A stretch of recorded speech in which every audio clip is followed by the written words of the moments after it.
Hello, everyone. My name is Alyssa Petty, and I serve as the Wellness Education Outreach Coordinator here at Baylor University. This week, our department has put together a couple events to help you combat stress as you continue on through finals. I am going to start us off with a short workshop talking about what stress is, ways that stress can appear, as well as how to manage stress. So let's get started. So, 'tis the season, right? It is that time of the year where finals is here and you have your presentations, your final reports, your written exams, your cumulative exams. It is a very stressful time. Not to mention also what's going on with switching to online. This is the first time you ever experienced doing finals in a different environment, a different format. So before we get started, I just want to remind you to give yourself grace as you continue through this season, and also know that once you complete this task, you complete this goal, that you're going to come out more resilient in the end. So something to keep in mind is that stress is a part of life. We need a little bit of stress to get things done, to motivate us to do that paper, to do that project. We need stress to push us. If we did not have stress in our life, we would be very, very bored and very dull. And then there's also that other stress, that negative stress, that kind of tells us that our bodies are not in sync, we're not really in balance, and there's something that's causing that. And so two stresses that we talk about, eustress and de-stress. So eustress, or that good stress, is that stress we need to kind of motivate us and push us and get things going. Sometimes that can be working on something that we enjoy, or sometimes it's just that motivation we need to get through that hump.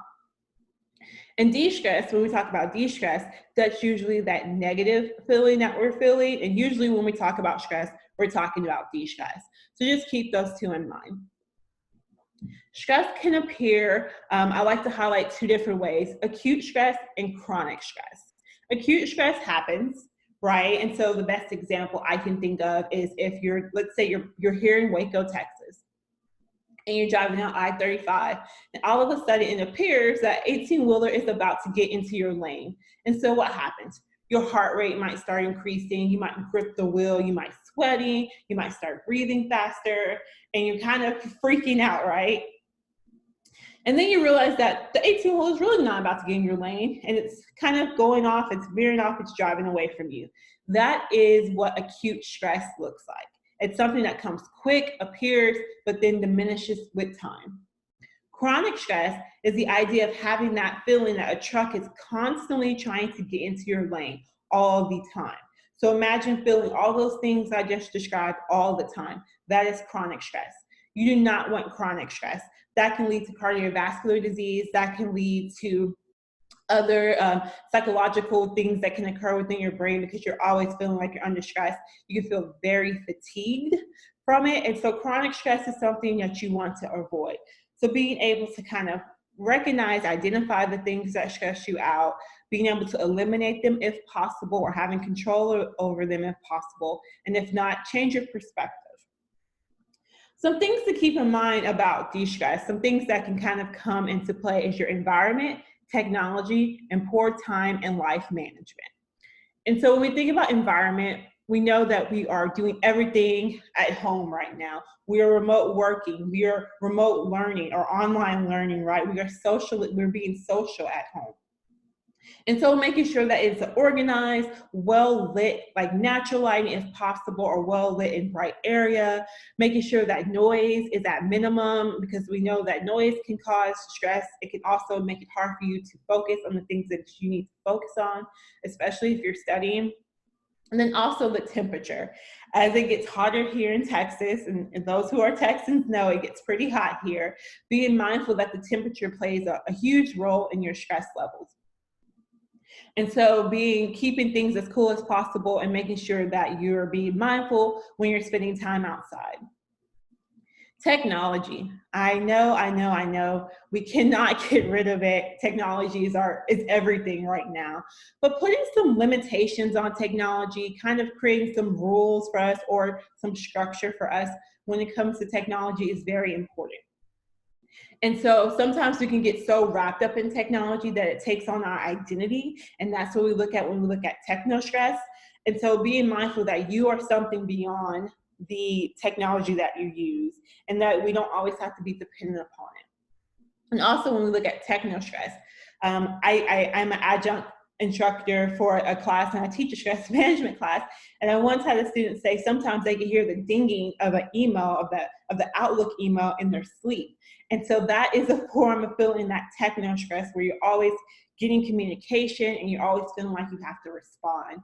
So setting limits on your notifications, setting a time for when you're going to check your email or respond to your email, those are things that can help you kind of combat some of that technology stress. And even limiting your time on social media. I know you're on it right now, watching this very helpful workshop, but just be mindful that there's limits that you have to put to everything. And then poor time and life management. And so I could talk about procrastination all day. We know what it is. There's multiple factors or reasons why we procrastinate, but being mindful and understanding that I procrastinate because X, Y, Z, and then trying to combat it. Doing things single tasking and not multitasking will help you get better quality work when you're able to focus on one solo task at a time.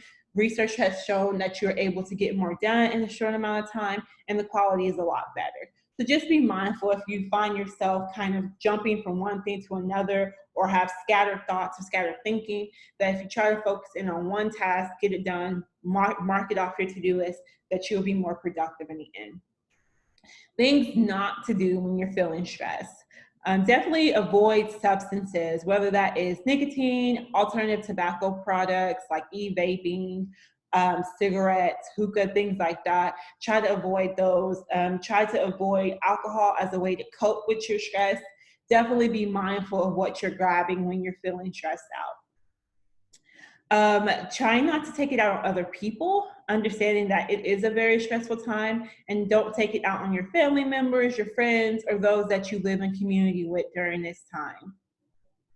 Don't try to ignore the initial problem. Kind of think about what's going on and seeing how you can combat it and get to the root of it if possible. And there's also other people here at Baylor, resources that you can tap in to help with that. Eat when you're not hungry. You just want to be very mindful about how you're eating. And our friends at the Baylor University Counseling Center have so many resources on that. So at the end of this workshop, make sure you check that out. And then do not forget to sleep. Sleep is so important. Sleeping is going to help you remember the information that you have studied about, that you have read about. Going to sleep is going to help with your mood. You will wake up less aggravated and moody, and you won't need to rely on things like caffeine. And so make sure that you are getting that 7 to 9 hours of sleep every night, as much as possible. Other ways to ease stress there's some cognitive techniques that you can do. And so sometimes we can get stressed out due to our own thoughts and feelings. And so when we're able to have positive thoughts and able to eliminate or stop negative thoughts, that's very helpful. So positive self-talk, finding positive things to say, kind of changing the scenario of the stressor that may be going on. And so having positive self-talk for yourself. If you start to think of a negative thought, doing some thought stopping that thought mid-thought and thinking about something positive, trying to changing that. And then at the end of the day, when there's things that we cannot control, things that we can't do anything else about, just go with the flow. Just go with the flow of things. Our saying in the Department of Wellness is move well, eat well, be well. And so make sure that you're eating things that are nutritious or as healthfully or well-rounded as you can. Hopefully, that's not really a word. As well-rounded as you can. And it's okay to grab that salty treat or that sweet treat. You just want to keep everything in balance and in moderation. And then moving well, just trying to get up and move every now and then, stretch it out, is going to be very helpful for you. So again, move well, eat well, be well. Breathing. And so that's very important. If you have time kind of doing some belly breathing exercises, and we have some other breathing exercises on our social media platforms that you can check out. And so practicing some breathing can definitely help with that. Or if you don't have a lot of time, let's say you're about to take an exam, you want to stop, breathe, and count to 10, just kind of give yourself some time to get there. And then sleep. Did I say sleep? Sleep. sleep, and also give yourself time to recover and take a little break. All right, so you and I, let's make a plan. Let's make a plan. So 3 things to remember if you don't take anything else away from this workshop. Remember, write it out, time out, or walk it out. All right, so when we talk about write it out, we are talking about write out those stressors, write out those things that you feel are bothering you. When you're able to identify the stressors, you are more capable to kind of addressing them, seeing what you can control or eliminate, and then managing that. Write out the assignments or your projects that you have going on so they look more tangible to you. And also write out the time limits you may have on those exams, as well as due dates. Timeout. And so sometimes you just have to take a time out. You have to take a mental health break. Take a time out when you're feeling overwhelmed. Take a time out when you've been studying for a long time and you realize that the information is no longer penetrating your brain. Take a time out. Get up, walk around, call a friend for a couple minutes, put a timer on to go stretch or do something else. But definitely just take a time out. And also take a time out if you're getting confused about the material or getting angry about something that is occurring. And then last but not least, walk it out. And I don't mean the dance, y'all. You want to take some time to move your body, do some type of joyful movement, whether that's dancing around your apartment or your house, or going for a nice walk. You want to do something that gets you up and moving. Maybe there's a fun physical activity that you can do. Go do jump rope or hopscotch if you have younger siblings. Or maybe you don't, you just want to do hopscotch on your own. That's totally fine. Go do something fun that is moving your body. And even if you just want to enjoy nature or take in some natural light, just sitting on your patio for a little bit, or if you have a balcony or things like that, definitely taking advantage of the outdoors. One of my good friends tells me, there's a quote that he has that we were just talking about in this past week, and it's, at the end of the day, the most beautiful thing about stress is when you're able to overcome it and reach the goal you have set for yourself. So just be mindful that once you overcome this, once you get through the season of finals, you're going to come out so much stronger, like I was saying at the beginning, so much more resilient. We are already so proud of you all, and just know that we will get through this.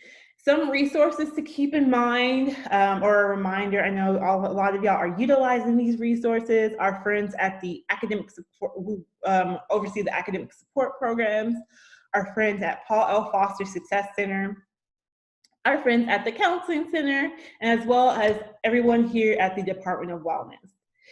Thank you so much for sticking around with me, and we wish you the best of luck as you go through finals, and good luck, and we will see you next time. Come back tomorrow for our next activity.